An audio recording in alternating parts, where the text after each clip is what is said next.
আসসালামু আলাইকুম। আজকে আমি সাবুদানা আর দুধ দিয়ে ভীষণ মজার ডেজার্ট বানিয়ে দেখাবো।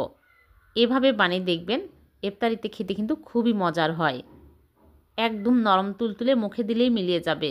আশা করছি ভালো লাগবে। ভালো লাগলে লাইক কমেন্ট শেয়ার করে দেবেন। তাহলে চলুন দেখে নিই। প্রথমে আমি সাবুদানা সিদ্ধ করে নেব। এজন্য আগে থেকেই চুলায় প্যানে পরিমাণ মতো পানি দিয়ে পানি ফুটিয়ে নিয়েছি। এখন আমি দিয়ে দিচ্ছি সাবুদানা হাফ কাপ। সাবুদানা দিয়ে আমি নেড়েচেড়ে সিদ্ধ করে নেব। ভালো করে সিদ্ধ করে নিতে হবে। সিদ্ধ হয়ে গেছে। এখন আমি চুলা থেকে নামিয়ে একটা স্ট্রেনারে ঢেলে ঠান্ডা পানি দিয়ে ভালো করে ধুয়ে নেব, তাহলে ঝরঝরা হবে। ভালো করে ধুয়ে নিয়েছি। এখন পানি ঝরিয়ে নেব। এক সাইডে রেখে দিচ্ছি। আর এদিকে চুলায় প্যান বসিয়ে আগে থেকে আমি হাফ লিটার দুধ জাল করে ঠান্ডা করে নিয়েছি।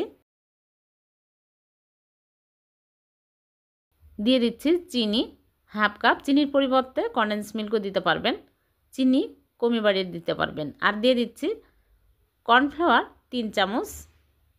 আপনারা যদি শুধু কর্নফ্লাওয়ার দেন তাহলে হাফ কাপ কর্নফ্লাওয়ার দিবেন, আর যদি আগার আগার পাউডার দেন তাহলে এখানে 2 চামচ আগার আগার পাউডার দিয়ে নেবেন। যার যেটা পছন্দ সেটা দিয়ে নেবেন, 2টা দিলেই জমবে।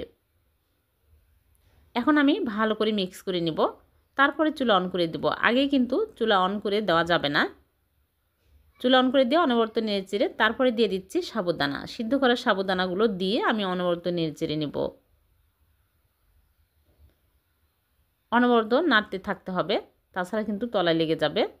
নেড়েচেড়ে যখন দেখবেন যে ফুটে উঠেছে আর ঘন হতে শুরু হয়েছে তখনই হয়ে যাবে। একদম ঘন হয়ে আসছে। এখন আমি চুলা থেকে নামিয়ে সাথে সাথে আমি একটা মোল্ডে ঘি ব্রাশ করে নিয়েছি, ওই মোল্ডে ঢেলে নিচ্ছি। সাথে সাথে কিন্তু ঢেলে নিতে হবে, তাছাড়া এই প্যানের মধ্যেই জমে যাবে। যে কোনো পাত্রেই সেট করতে পারবেন। তারপরে আমি এই রকম করে আমি রেখে দিব 10 মিনিট। একটু তাপমাত্রা কমার পরে আমি নর্মাল ফ্রিজে রেখে দিব ভালোভাবে সেট হওয়া পর্যন্ত। ভালোভাবে সেট হলে বের করে কেটে আপনাদেরকে দেখাবো। ফিরে আসলাম, দেখুন সেট হয়ে গেছে। সেট হয়ে গেছে। এখন আমি এইরকম করে সাইড দিয়ে আলগা করে নিচ্ছি, তাহলে মোল্ড আউট করতে সুবিধা হবে। এখন আমি প্লেটের মধ্যে ঢেলে নিচ্ছি। হয়ে গেল সাবুদানার ভীষণ মজার মিষ্টি। আমি কেটে দেখাচ্ছি। খুবই নরম তুলতুলে, মুখে দিলেই মিলিয়ে যাবে। অনেক টেস্টি খেতে। আপনারা বাড়িতে একবার হলো বানিয়ে দেখবেন। রোজার ইফতারিতে এই ডেজার্টটি রাখতে পারবেন।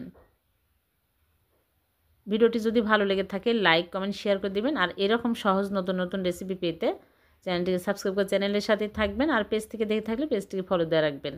আবার দেখা হবে নতুন কোনো রেসিপিতে। সে পর্যন্ত ভালো থাকবেন। আল্লাহ হাফেজ।